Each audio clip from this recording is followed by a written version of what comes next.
भौतिक विज्ञान शिक्षण में हम पाठ्य योजना पढ़ रहे थे। पाठ्य योजना को जानने के बाद अब हम उसके विभिन्न सोपानों के बारे में जानेंगे, यानी इसकी रूपरेखा क्या होती है, कौन कौन से स्टेप होते हैं इसके बनाने के। तो पाठ्यक्रम के सोपान पढ़ लेते हैं। यानी जो पाठ्यक्रम के सोपान हैं, स्टेप्स हैं, वो हार्वर्ड ने पाठ्य योजना के 5 मुख्य सोपान बताए हैं, जिन्हें हार्वर्ड की पंचपदी प्रणाली के नाम से जाना जाता है। और ये कौन कौन सी होती हैं इसे हम पढ़ लेते हैं। पंचपदी प्रणाली कौन सी है हार्वर्ड की? सबसे पहला है तैयारी यानी प्रिपरेशन। इस सोपान के अंतर्गत अध्यापक नवीन ज्ञान देने के लिए भूमिका बनाता है, यानी तैयारी करता है। उसे अपने छात्रों को इस प्रकार से उत्तेजित करना चाहिए कि वे नया ज्ञान सीखने की आवश्यकता का अनुभव करें। यह कार्य उनके पूर्व ज्ञान संबंधी प्रश्नों का मूल्यांकन करके, मौखिक प्रश्न पूछकर, कहानियों के माध्यम से या चार्ट्स, मॉडल, पिक्चर्स आदि का प्रयोग करके किया जा सकता है। प्रस्तावना आकर्षक ढंग से प्रस्तुत की जानी चाहिए ताकि छात्रों की पाठ में रुचि शीघ्रता से जागृत की जा सके। ये तो क्या है? तैयारी, पहला स्टेप। दूसरा है प्रस्तुतिकरण यानी प्रेजेंटेशन। पाठ्य योजना का सबसे मुख्य बिंदु तो यही है, प्रेजेंटेशन। विज्ञान पाठ्य योजना का यह बहुत महत्वपूर्ण पद है, स्टेप है। इस स्टेप के अंतर्गत ही छात्रों को नवीन ज्ञान दिया जाता है। इसमें छात्र तथ्यों का अवलोकन एवं निरीक्षण करता है, यानी वो पहले जानता है कि बच्चे कितना जानते हैं, साथ ही तथ्यों के बीच संबंध भी स्थापित करता है। इन संबंधों के आधार पर फिर सामान्य नियम, सूत्र या निष्कर्ष निकालता है। छात्रों को नवीन ज्ञान सरलतम एवं परंपरागत सुविधाजनक तरीके से किया जाना चाहिए। विषय प्रस्तुतिकरण की इस प्रक्रिया का विकास छात्रों के सक्रिय सहयोग से किया जाना चाहिए। छात्र मात्र आंख मूंदकर सुनते ही ना रहें। प्रश्नों के पूछने में अध्यापक को प्रश्नों की उपयुक्तता, छात्रों का मानसिक स्तर, प्रश्नों की सरल एवं स्पष्ट भाषा तथा प्रश्नों का समान वितरण यानी इवेंटली डिस्ट्रीब्यूटेड आदि बातों पर विशेष ध्यान देना चाहिए।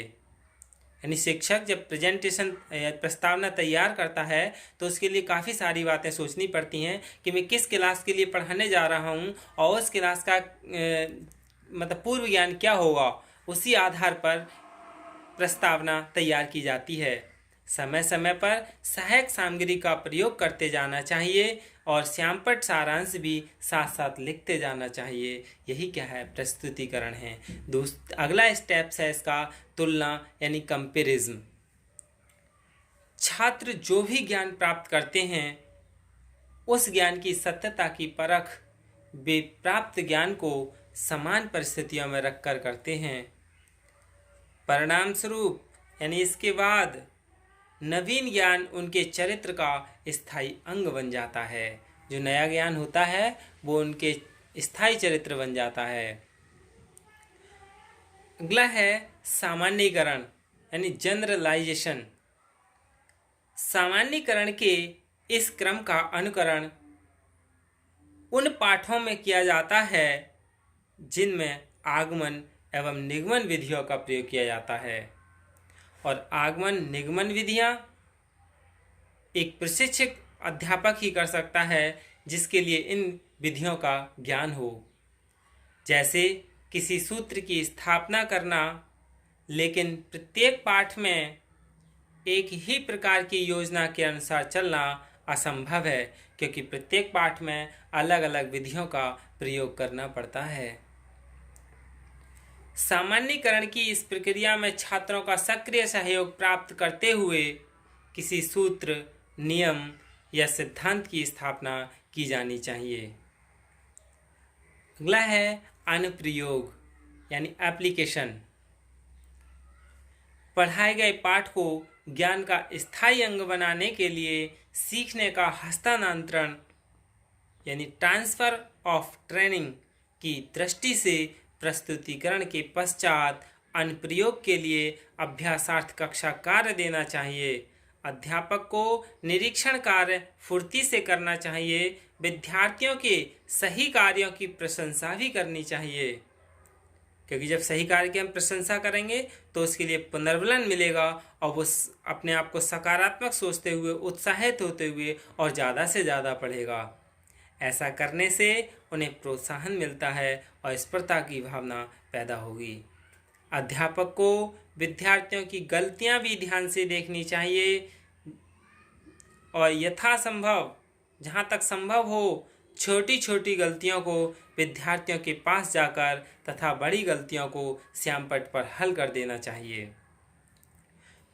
क्योंकि जब हम कोई बड़ी गलती करता है किसी भी सवाल में, तो उसके लिए ब्लैक बोर्ड पर जाकर हल कर दिया जाए सामूहिक रूप से, ताकि सभी बच्चे समझ सकें, और छोटी मोटी गलती उस बच्चे के पास जाकर खुद उसे ही बता दें। विज्ञान जैसे विषय में अध्यापक इस बात पर बहुत अधिक जोर न दें कि विद्यार्थी गलती ना करें, क्योंकि गलती तो वो करते ही हैं।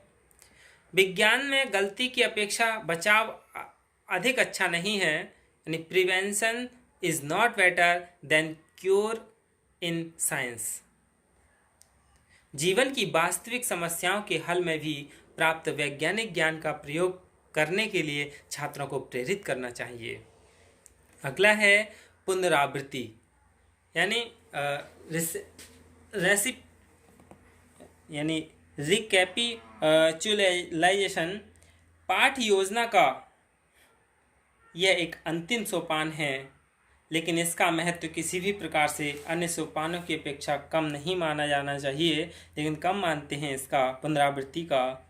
इन सोपान के माध्यम से अध्यापक को यह जानने में सहायता मिलती है कि उसके छात्रों ने क्या सीखा है, उनके बौद्धिक स्तर में कहाँ तक विकास हुआ है, तथा उसे स्वयं छात्रों में अपेक्षित यानी वांछित व्यवहार सुधार के लाने में कहाँ तक सफलता प्राप्त हुई है। पुनरावृत्ति का मुख्य उद्देश्य शिक्षण की सफलता का पता लगाना है। प्रकरण की मुख्य बातें संक्षेप में प्रश्न पूछकर दोहराई जा सकती हैं। यही क्या है, पुनरावृत्ति प्रश्न है। तो ये क्या थे, पाठ योजना के चरण थे, पद थे, स्टेप्स थे। अब हम पाठ योजना की रूपरेखा के बारे में जान लें कि पाठ योजना की रूपरेखा क्या है। पाठ योजना की रूपरेखा इस प्रकार है, हर्वर्ट के द्वारा दी हुई, यानी दिनांक, विषय, उपविषय, प्रकरण, कक्षा, कालांश, समय यानी अवधि। तो कभी कभी इन्हें इधर भी लिख दिया जाता है, कोई फर्क नहीं पड़ता है, दिनांक, विषय, उपविषय, और इस तरह से भी कुछ नहीं फर्क पड़ता। नीचे आता है विद्यालय का नाम। फिर इसका सबसे पहला है सामान्य उद्देश्य, यानी सामान्य उद्देश्य कौन से होते हैं, जो जनरली हमें अपेक्षा रखनी होती है, यानी ये सामान्य उद्देश्य लंबे होते हैं। और विशिष्ट उद्देश्य जिस प्रकरण को, टॉपिक को पढ़ाने जा रहे हैं, सिर्फ उसी से संबंधित होता है। फिर है पूर्व ज्ञान, यानी बच्चे के पूर्व ज्ञान को देख करके ही तब हम प्रस्तावना तैयार करते हैं। सहायक सामग्री, यानी इसके द्वारा शिक्षण को रुचिकर बनाते हैं। फिर प्रस्तावना प्रश्न, जिससे हम अपनी प्रभावशालिता और बच्चे के बारे में जानते हैं, ताकि बच्चे अच्छे से अधिगम कर सकें, यानी अच्छे उत्साहित या रुचि लें पढ़ने में।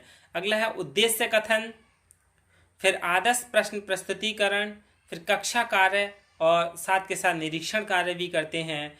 फिर यानी क्लास वर्क, फिर क्लास वर्क के बाद होमवर्क, यानी बच्चे फिर होमवर्क दिया जाता है ताकि वो जो अधिगम किया है, सीखा है, उसका अभ्यास कर सकें।